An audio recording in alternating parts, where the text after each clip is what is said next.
सदनिका गैरव्यवहार प्रकरणी मंत्री कोकाटें विरोधात अटक वॉरंट जारी. कोणत्याही क्षणी अटक होण्याची शक्यता. तर उच्च रक्तदाबामुळे कोकाटे सध्या लीलावती रुग्णालयात दाखल.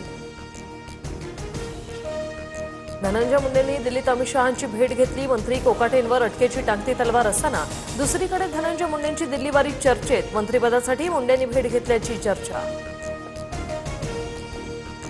परळी वैद्यनाथ ज्योतिर्लिंग तीर्थस्थळाचा केंद्राच्या प्रसाद योजनेत समावेश करण्यासह मतदारसंघातील एका कारखान्यासंदर्भात शहांसोबत चर्चा. धनंजय मुंडेंची माहिती.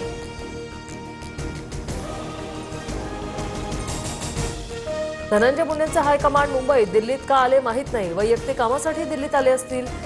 खासदार सुनील तटकरे यांचा मुंडेंना टोला.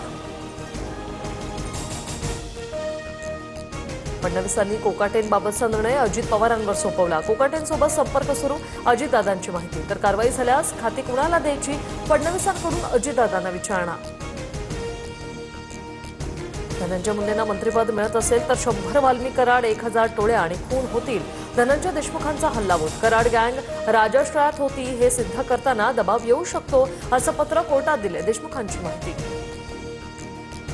संतोष देशमुख हत्याप्रकरणी आरोपी वाल्मी कराडची जामीन याचिका फेटाळली. औरंगाबाद खंडपीठाचा महत्त्वपूर्ण निर्णय.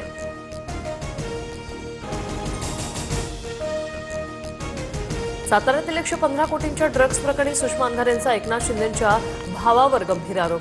ड्रग्ज कारवाई केलेलं रिसॉर्ट प्रकाश शिंदेंच्या मालकीचं. तरी एफआयआर मध्ये एसपी तुषार दोशींनी माहिती लपवली. अंधारेंचा हल्लाबोल. येत्या 2 दिवसात ठाकरे बंधूंच्या युतीची घोषणा होण्याची शक्यता. जागा वाटपाबाबत चर्चा अंतिम टप्प्यात. पवारांच्या राष्ट्रवादीसोबत चर्चा केली जाणार. संजय राऊतांची माहिती.